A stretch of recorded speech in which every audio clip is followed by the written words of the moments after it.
Today, let's talk about the most practical prints for July. Let's get started. First thing that I printed were these plant spikes. This print profile actually printed with all 4 of these. They have different holes for different watering amounts, and I absolutely love that because my plants are just so different. They all require a different amount of water. One is dying because I watered it too much. This was 1 plate, took about 3.5 hours, and it was 96 grams of filament, so less than $3. I expected something different, but it made a mess over there. And maybe the holes were too big, and the dirt still looked dry. That's why I was so confused. So I went from bigger holes to the smaller holes. I haven't added water because I don't want to go through another debacle. But I tested it out on my other plants out there, same sort of issue, and I used smaller holes. On my purple plant, it did seem to withhold better.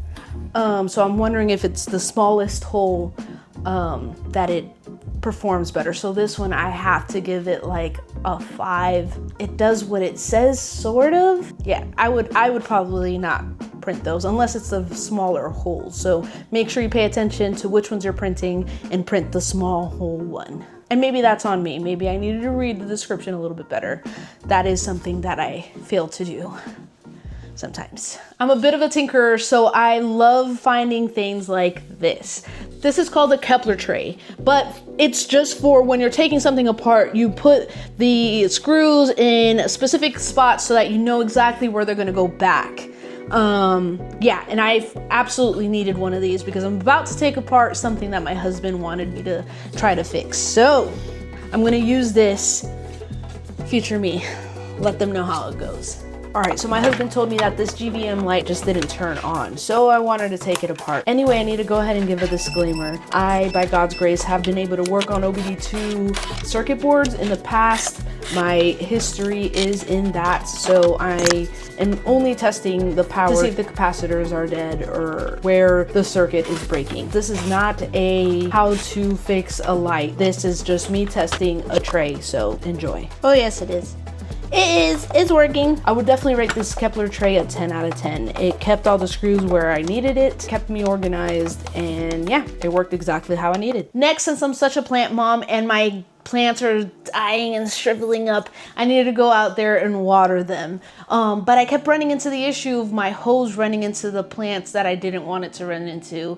And then my husband would use the hose and he doesn't really care about the plants, and then they would get trampled, right, with the hose. So I found this. These are rotating garden hose guides. They turn and then it guides your hose to just like miss your plants. So absolutely necessary. For this rotating garden hose, it actually comes in 2 different styles, one with some textured elements and one with a simple, just nothing on it. It prints in 1 plate, took about 4 hours and 101 grams of filament, so about $3 total. And ultimately, it only took me a few minutes to put it together. It was really simple, straightforward. I didn't even need to follow any instructions. All I had to do was put the veins in the right places. And as you can see, it turned out great. I ended up printing 3 different types. One that is fully ASA. I did that because since it's gonna be living outside, I wanted to be UV resistant, not just strong. The second one, because I was running out of ASA, I did ASA and then PETG. PETG for the strength. And again, ASA for the heat resistance. And then the print profile literally just said to print it in PETG. So I did. I printed it fully in PETG. I'm a little afraid that the sun is going to shrivel it up. But yes, I wanted to go ahead and test these out. So let's head over to Garden Vanessa to see how they worked out. Garden Vanessa here. So I went ahead and started out by putting these garden hose guides down. I was looking for the best areas that would avoid my plants entirely. And for me, it was just these 3 spots. I then went ahead and pulled out the hose just to test to see if it would do exactly what I was looking for. So I pulled it out. It seemed to have missed that first garden hose guide. My hose is currently mounted up high on the wall, so I don't think that this would work at all. For this, I'd rate it an 8 out of 10. I feel like they did the job really, really well. I just had the unfortunate circumstance of having my hose mounted up higher on the wall. It couldn't make contact with that first spike. So back to the studio. After testing the hose guide, if your hose is like towards the bottom, like at a regular spigot height, these are great. I think I'm gonna try to modify the spike to sit a little taller, and maybe then will it grab and be better, because those are the plants currently. The plants right next to the hose is where they kind of get abused by the hose. So I'd like to figure out a plan for that, but they seem to work great. We'll see how the PETG withstands the UV rays, but overall it seems like a good product. Next is this dog pet poop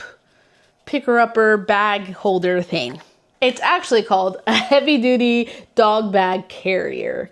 I really like it because it has a little hole for like a carabiner or a keychain, and it just twists off. So I love that it prints in place. It fits my Dollar Tree bags perfectly. Not much more you can ask for. For this one, I did end up printing it in my Flash Forge Adventurer 3. I hadn't used that one in a while, so it did leave a little bit of residue when I took the brim off. For this one, since I ended up printing it in the Adventurer 3, I don't exactly know how much filament it actually used, but according to the print profile, it took about 2.4 hours and about 77 grams of filament. That's about the $2 range. For this one, I'm gonna go ahead and rate it a 10 out of 10. It does the job that it was made to do really well. The only problem that I encountered was because of my old printer, so definitely not knocking off any points for that. But other than that, printed great, and I was surprised that printer still worked. That was actually my first printer. I got it in 2020, and that's when I jumped into the hobby. So getting it up and running was actually really exciting because it now allows me to print two things. Even though the print bed is super tiny, I feel like it's smaller than the A1 Mini. So many things I'm gonna be able to print now. I also printed this propagation tray. It's really cool, has the 2 layers, and just put water in there and let the plants propagate. This medium succulent propagation tray was 2 plates, took about 2 hours, was 60 grams of filaments, and that's less than $2. We'll send it over to propagating Nessa. So right now, this is currently my propagation station. It clearly needs some work. And I've gotten some successful propagation, but lately it hasn't been fully functioning like I want it to. So I'm really gonna go ahead and give this a test. The way this one works is you just put some water in here. Hey, look, successful propagation. I feel like this print was super simple. It's working exactly like it was saying. So for that, I want to rate it a 9 out of 10. Only because I don't fully know if it's going to be successful. Though succulent propagation is really easy, so I have no doubts about it.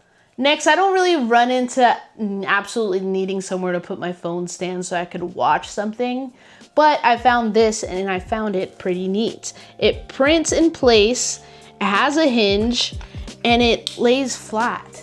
So I thought it was really cool. It printed in 2 different plates because of the 2 different colors. Both plates ended up printing in about 1 hour and 15 minutes, and it was like 63 grams of filament. In total, a phone stand for less than $2 is not that bad. I really like how it lays flat. So for this one, I'll actually go ahead and rate this a 9.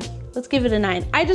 It's on the thicker side, so it's not like you could really carry it around. Plus, I have one of those wallets on the back of my phone, so I don't really see me having a use case for this, but it is super handy. This one was super easy to set up. It literally just printed in a few parts, and some of it is decorative. So you could print out different colors for these side pieces and make it unique and make it your own. I ended up printing this phone charger cleaner. Yeah, it's very simple. It just has these things to go ahead and clean within the port charging area. I used it. I think it did it. This print literally just took 12 minutes, was 1 gram, so less than 3 cents.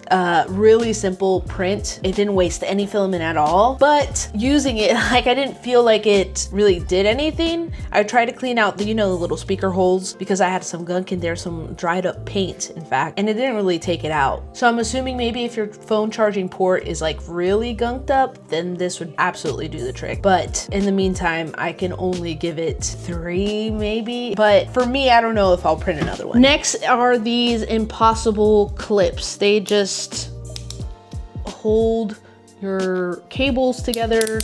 I love stuff like this. I love finding things like these. But this one was a little weird. I know they have different sizes, so maybe I'll print a smaller size for this specific cable in particular.